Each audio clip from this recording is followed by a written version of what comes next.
नमस्कार, मैं रचना शर्मा। चढ़ती कला टाइम टीवी देख रहे हैं सभी दर्शकों का स्वागत करती हूं। आप देख रहे हैं टॉप 10 न्यूज।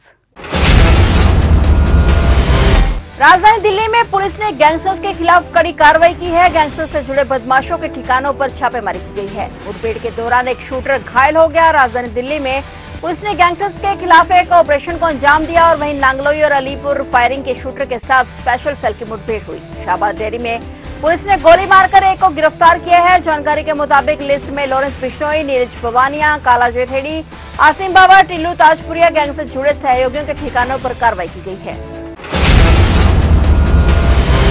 प्रधानमंत्री नरेंद्र मोदी आज बिहार दौरे पर आए। अपने इस दौरे के दौरान प्रधानमंत्री नरेंद्र मोदी ने बिहार को करीब 12,100 करोड़ रुपए की विकास की परियोजनाओं की सौगात दी है। इसमें विभिन्न योजनाओं का उद्घाटन, शिलान्यास और राष्ट्र को समर्पित किया जाना शामिल है। एक अनूठी पहल के तहत प्रधानमंत्री मोदी ने देश भर के रेलवे स्टेशनों पर 18 जन औषधि केंद्रों का भी शुभारंभ किया। प्रधानमंत्री ने सौगातों का पिटारा खोलते हुए पेट्रोलियम और प्राकृतिक गैस क्षेत्र में 4,020 करोड़ रुपए से अधिक की पहलों की आधारशिला रखी।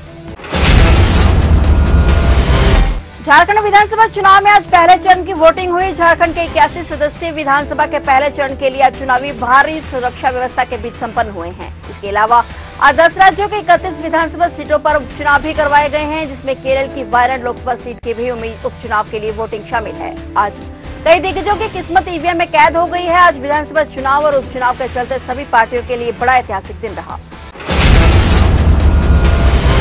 सुप्रीम कोर्ट ने बुलडोजर एक्शन पर फैसला सुनाते हुए कहा कि यह कानून का उल्लंघन है। किसी मामले पर आरोपी होने या तो ठहराए जाने पर घर तोड़ना सही नहीं है। कोर्ट ने कहा कि कानून का राज होना चाहिए। बुलडोजर एक्शन पक्षपातपूर्ण नहीं हो सकता। गलत तरीके से घर तोड़ने पर मुआवजा मिलना चाहिए। जिम्मेदार अधिकारियों को छोड़ा नहीं जाना चाहिए। अदालत ने अपने फैसले में कहा कि बुलडोजर एक्शन का मनमाना रवैया बर्दाश्त नहीं होगा। अगर किसी मामले में आरोप एक है तो घर तोड़कर पूरे परिवार को सजा क्यों दी जाए।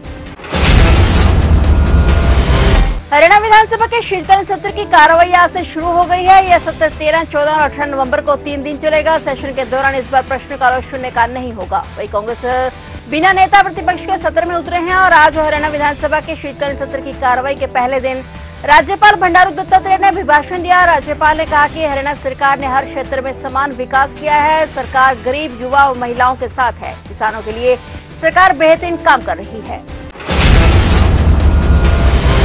हरियाणा विधानसभा के लिए नई बिल्डिंग बनने का रास्ता साफ हो गया है। केंद्र सरकार ने पर्यावरण मंजूरी संबंधी अधिसूचना जारी कर दी है। विधानसभा की जमीन के बदले प्रशासन को दी जाने वाली जमीन से सेंसिटिव जोन को लेकर जो रुकावटें थी वो दूर हो गई हैं। विधानसभा का नया भवन रेलवे स्टेशन से IT पार्क को जाने वाली सड़क के पास 10 एकड़ जमीन पर बनेगा। अंतिम अधिसूचना जारी होने पर पूर्व विधानसभा स्पीकर ज्ञानचंद गुप्ता ने प्रधानमंत्री नरेंद्र मोदी और गृह मंत्री अमित शाह का आभार जताया है। नए साल पर चीन से सोनीपत के बीच देश की पहली हाइड्रोजन ट्रेन दौड़ने लगेगी। चीन जंक्शन पर बन रहे हाइड्रोजन प्लांट का कार्य लगभग 80% पूरा हो चुका है। इसके निर्माण की अंतिम तारीख दिसंबर है और उसके बाद चीन सोनीपत के बीच ट्रेन का ट्रायल लिया जाएगा और ट्रायल सफल रहने पर हाइड्रोजन गैस से ट्रेन को चलाया जाएगा। ये ट्रेन वंदे भारत की तरह दिखाई देगी। गौरतलब है कि रेलवे जंक्शन पर 118 करोड़ रुपए की लागत से 2000 मीटर एरिया में हाइड्रोजन गैस प्लांट का निर्माण किया जा रहा है। बता दें कि हाइड्रोजन से ट्रेन चलाने वाला भारत दुनिया का 5वां देश होगा। पंजाब के रक्षा सेवाएं भलाई मंत्री महेंद्र भगत ने ऐलान किया है कि पंजाब सरकार मुख्यमंत्री भगवंत सिंह मान के नेतृत्व में प्रदेश के अग्निवीर जवानों को सेवा मुक्ति के बाद रोजगार देगी। स्वतंत्रता संग्रामी और बागवानी मंत्री महेंद्र भगत पटियाला में पंजाब सरकार आपके द्वार के अंतर्गत पूर्व सैनिकों की समस्याएं सुनने पहुंचे हुए थे। इस मौके पर महेंद्र भगत ने कहा कि साल 2027 में 800 अग्निवीरों का पहला बैच सेवा मुक्त होकर पंजाब वापस आएगा, परंतु उनको पूर्व सैनिकों के लाभ नहीं मिलेंगे। इसलिए मुख्यमंत्री भगवंत सिंह मान ने अभी से ही उनके लिए चिंता का इजहार करते हुए अग्निवीरों को नौकरियां देने की तैयारी करने के आदेश दिए हैं।